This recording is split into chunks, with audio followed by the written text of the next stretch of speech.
Welcome to StratWatch. Here in episode 13, we'll be looking at situational awareness and how to improve individually again.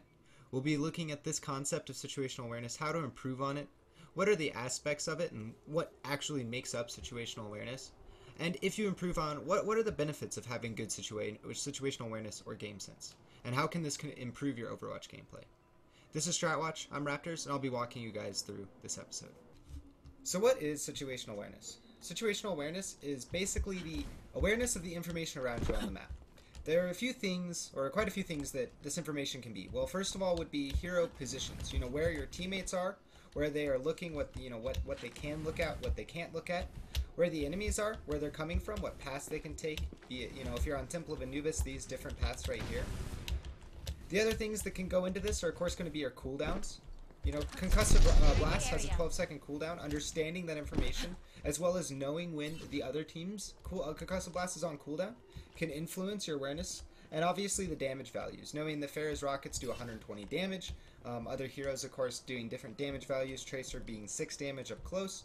All of these are available on Wikipedia as an information that you can look up, and I will link that in the description.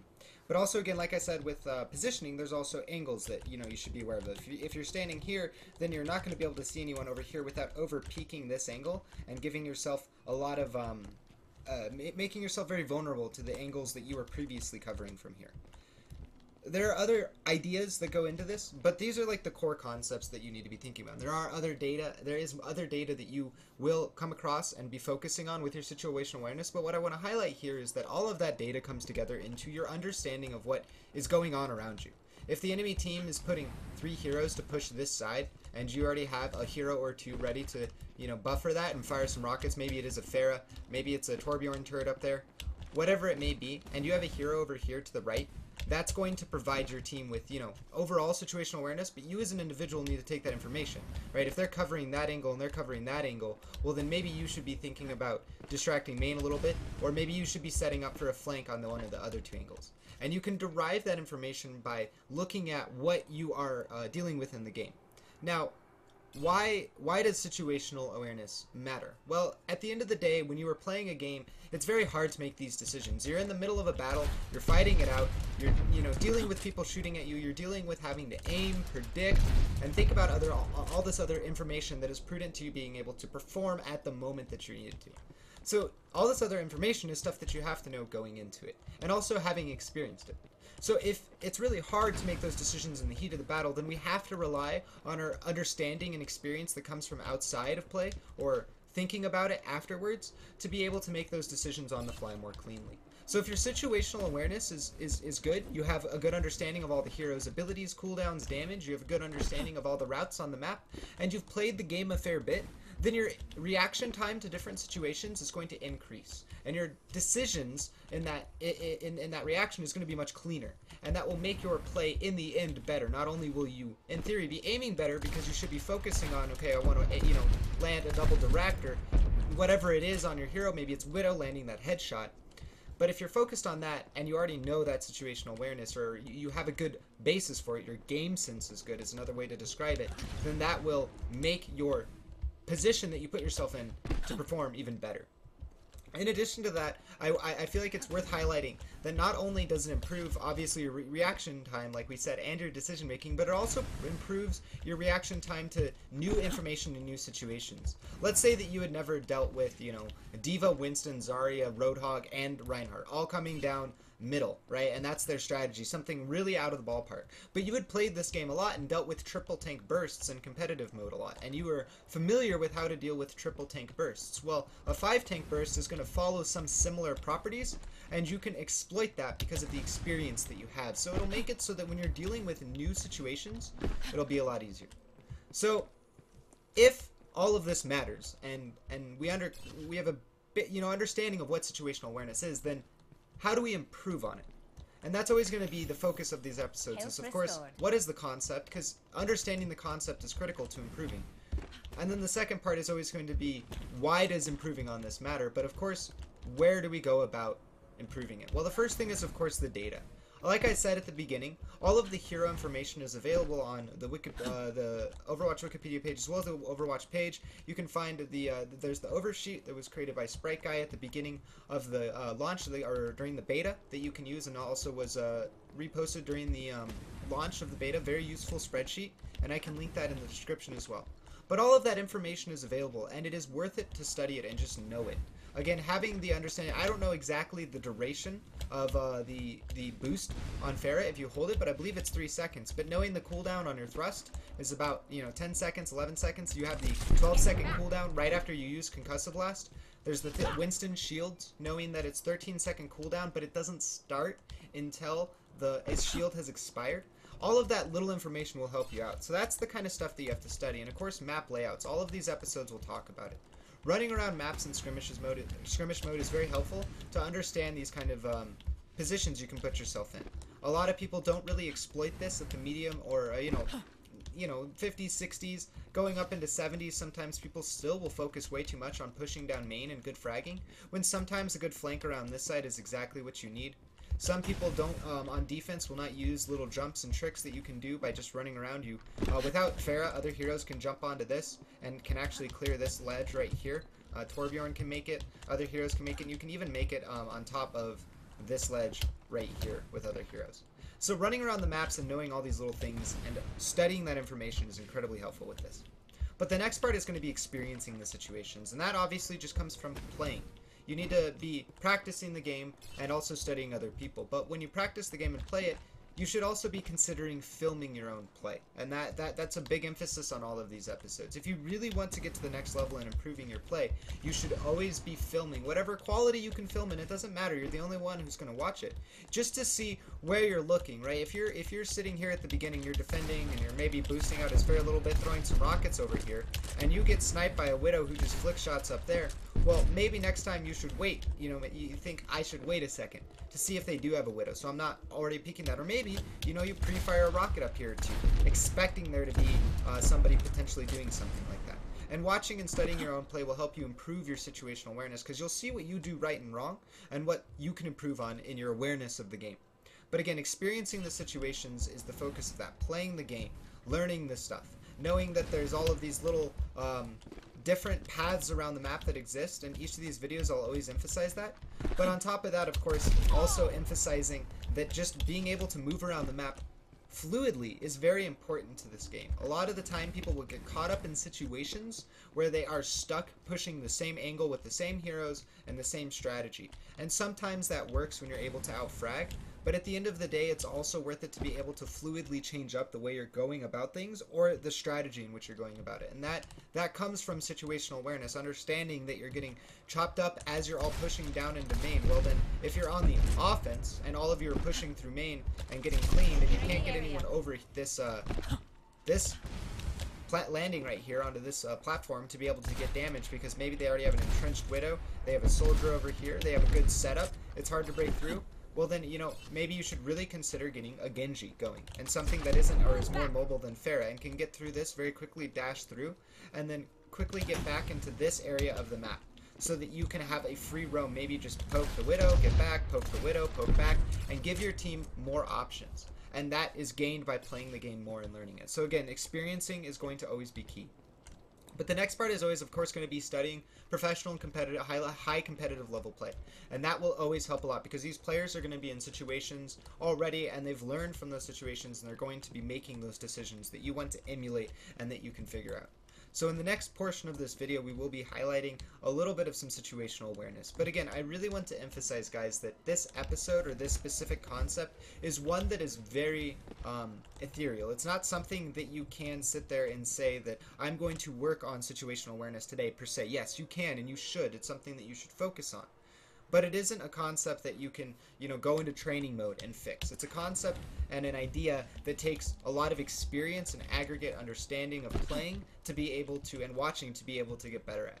And I emphasize that you constantly work on this skill, because map awareness, situational awareness, game sense, all of that in the umbrella term of, I guess, game sense, is that you can figure out what you need to be doing in every moment. And when you are not in a loss of direction, your play becomes much cleaner because you know what you need to do, you know how long you need to do it for, and when you should be getting back, and when it's safe to go ahead and execute those kind of decisions. Because when it's not and you get punished and then your team loses a point, that's the game of Overwatch. It's a very fast-paced game. And when decisions are made poorly, the decisions can reverberate extremely quickly when teams get very coordinated at the higher skill reaches. So again, guys, I implore that you take time to evaluate these concepts and truly sit down and think about what situational awareness you have going for you and what situational awareness you need to work on. Some people may be very good at understanding when a hero's flanking. Some people may have a very bad time getting used to getting flanked. Some people may be very good at understanding where their teammates are, and some people may push in too aggressively by themselves. Every player and individual is going to have a different issue when it comes to situational awareness, but understanding the concept as a whole is key to being able to fix it for each individual. So again, guys, I hope this helps clear up a little bit about situational awareness, and now we'll be going into some competitive analysis to look at what pro level and competitive players are doing in Overwatch as far as their reading of the map. So into the second portion, we're going to go ahead and look over some recent competitive film just from the perspective of situational awareness and what we can try to gather from what players' decisions are being made. This is not professional level quality play, but this is two competitive level teams at the round of 32 in the Atlantic Showdown. And so what I want to focus here on is looking at what these players are seeing and what you can do to review these kind of VODs. Again, in the individual series, or how to improve individually series, the focus will be far more on what someone would do if they were to sit down with film, rather than trying to break it down and help extract what I can from the film from you guys. Rather, I want to help frame the way that VOD review goes, because I know that some people have asked about how do you go about proper VOD review, and that is something that at some point I would like to cover as a whole. But for right now, in the individual series, I think it's important to highlight that in these sections of it. So what I want to look at right now is that what you can see from the overhead view is all of the information. When you are playing the game, you are naturally constricted on information. Now, there are some ways that is there. You are constricted on what your camera can see. Obviously, you can only see so much of the screen. You can only see what you're, where you're shooting and the peripherals of that based upon your field of view. And then on top of that, you have the information outside of your view that is given to you based upon audio cues and based upon what your communications from your team is coming from. So that information as a whole kind of is where you will get where you are fed what you need to know to have situational awareness. So when you're looking at VODs, it's important to look at both sides and say this is 100% information. This is what the actual game sense would be required to have. But at the same time, you want to dial back and remove the information that you wouldn't have if you were in the position, and then evaluate your game sense in that sense. So again, you want to take the full set of information and then subtract what you wouldn't know, and then look at what you would know to get the better game sense, and then evaluate whether or not the player made a good or bad decision. So here for the defense, there's not unfortunately, because we don't have a replay client, we're very limited on being able to specifically track one player. But what we can see here from most of the defense is we can look at what each individual is doing. The Junkrat, of course, his job is to sit over in that left-hand building and to be able to provide his team spam. He's going to be relying on the calling and the information coming from his Widowmaker to be able to give him good, accurate reads on where the rest of the team is going to be coming from. The Reinhardt could also be providing that information, as of course he is set up right there at the payload. But the big thing again is that he is going to be putting himself in a naturally constricted vision position, but where he can get good spam, and he's going to rely on the information coming from his team. So here for the offense, one thing that I want to talk about when it comes to situations that you want to capitalize on and having awareness of it is when you have tempo advantage and when you have momentum, when you have control of the map. You can see that the verticality heroes of Dids and Jonah on the Hanzo and Pharah respectively make it their primary goal to push out and gain additional control on the map. This comes from this idea that there's not going to be a full defending force ready in position because they just won the last fight, and some should be spawning at the previous spawn and some should be spawning at the far spawn. The way that you gain this information is by quickly pressing tab when you're in the midst of a fight or towards the end of a fight when it's ending, and to just take count of who's going to be spawning. Count it out. Say 1, 2, 3 going to be spawning short. 1 or 2 spawning long. That way your team knows the information. The rest of your players are aware of that information so that you can create those kind of spawn camps and do a 3-3 split with your Pharah and Mercy sticking together. In this case, a Hanzo being able to also move very quickly. But that is one situation that you can capitalize on, and that is more of a global situation than rather an individual. But again, being aware of that stuff is what I want to highlight here, and characterizing that stuff so that you can continue to emulate it in each game. And again, one thing that's worth noting with situational awareness is, again, like I said at the beginning, it's an aggregate concept. You will get better and better as you learn more. The better you get at it, the better you'll get at the next parts of it. So the better you understand this idea of capitalizing on tempo and momentum when you have captured the point and are keeping track of spawns, then what you can do on top of that is the next step is when you're worrying about how do we go about properly executing this. Well, last time, you know, that like they had the Pharah and the Hanzo go just straight up together on that high ground, and maybe that doesn't work for you. So maybe what you do is you send a Hanzo far right side, and you send Pharah and Mercy up to the left side where they normally went in front of Church on that high ground, and then you split it 2 left, 1 right, and diversify where your threats are coming from. And that's just what you can do by evaluating and looking at different play as well as your own play and competitive play. But again, it's worth noting that that whole series of events that we just kind of broke down is the major responsible factor. Obviously, there is individual play that happens, and it's always worth noting that players hit shots and stuff happens off of that. But the overarching reasons is what we're trying to focus on when it comes to situational awareness as a team, because it's harder for us to focus on the individuals here, is that you want to be capitalizing on that momentum. You want to be capitalizing on it, and you want to be pushing forward and keeping track of spawns and keeping that information available for your team. Another big part about situational awareness that I'd like to highlight before the end of this, and again, guys, it is hard. You have to watch a film multiple times, or watch, you know, a single player multiple times. Also, watching player streams is another really good way to gain situational awareness, rather than strictly just watching competitive film. Because players themselves, watching their perspective, you'll be able to see what they see and react to the situations the way they do. But I also want to highlight that when it comes to playing heroes like Mercy, situational awareness is by far one of the most important concepts and purposes to it. And you'll see a lot of the times when a Mercy is making an impact in a competitive game, they are entirely aware, at least presumably, that there are ultimates coming in, heroes flanking from certain directions, where their teammates are so they can jump between them, and they're constantly looking at that. You can see that Nacho Bro is set up here on top of this platform, but he's not strictly always going to follow the Pharah. He's going to wait for moments, he's going to dash between multiple targets, he's keeping track of where the Lucio is, where the fight is going on, where it is safe to dodge, and moving about the fight as cleanly as possible. And it is obviously very difficult. You're going to get killed many times as a Mercy. But understanding and paying very close attention to this and learning a clean understanding of how fights are breaking down, or when it is, what heroes is it really safe to dash over. Like maybe it is safe to dash over most McCrees once they have flashbang down. So you can say that I'm going to worry about dashing across only when there is flashbang down. So when somebody calls that McCree has used his flashbang, or I've been stunned by a flashbang, well then that's when I can worry about going over it. Or maybe you just never dash over Reapers because they can just quickly flick and get a good shot and take you out. Of course, you should be careful about dashing over Reinhardts because they can hit you with the hammer and disjoint your dash. So there are those things that you guys can look at for professional and competitive play to help you with the situational awareness. But again, I want to emphasize that improving on these concepts is going to take a lot of just watching and a lot of just playing. And I hope that this breakdown of the aggressive push from the offense, as well as some of the Mercy, helps some of these concepts and concepts surrounding situational awareness, and makes it a little bit easier to understand. Of course, it is one of the more complicated concepts because it is just so conditional. Everything when it comes to situational awareness is, well, it depends on the situation, and that's what we're trying to improve on.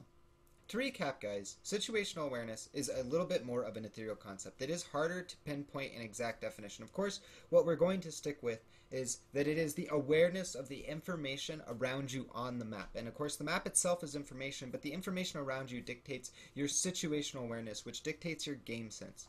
And that's a very important thing to be continually working on throughout all of playing Overwatch. And again, with this concept, it is something that is not going to be improved upon in one day or in one sitting or in one analysis series. It will always be something that you will focus on continually and you will seek to gain more understanding of as you play the game more, as you learn new situations, as you play different heroes, and as you talk with people and watch competitive play or watch your own play. So again, I implore you to think of situational awareness as something that all players need to improve on, but at the end of the day, the best players in the world are always going to have the best situational awareness at that given time, because that's what is probably the most important part. It dictates positioning, it dictates who you're shooting at, it dictates the setups, it dictates a lot of aspects of every game. And so having good situational awareness will always benefit you regardless of what game you're playing too when it comes down to it. So again, I implore you to always frame situational awareness as a foundational concept that can improve your overall gameplay the better and better you get at understanding the multitude of situations and being able to deal with new situations because your understanding of other situations is cleaner. Thank you for watching, guys. This was StratWatch episode 13. We looked over situational awareness and how to improve individually. And again, guys, while this concept is a little bit more ethereal, it is very helpful as a foundational concept to improve your individual play when it comes to the game of Overwatch. Again, I want to thank you so much for watching this video. If you enjoyed this episode, please do like the video and subscribe to the channel down below. It does help support me as well as give me feedback, guys. I'm always looking for thoughts, suggestions, ideas, criticism for the series so that I can improve the series and improve my content creation for you guys. As well, if you guys want more updates as far as my casting and stuff, because I apologize for the delay on this video, you can follow me on Twitter, which is linked down below in the description, and you can also just keep tabs with the uploads to my channel as I do upload my casts. I apologize for the delay. Thank you so much, guys, for watching. And again, this was StratWatch, episode 13. I am Raptors. And again, you guys are amazing. Thank you.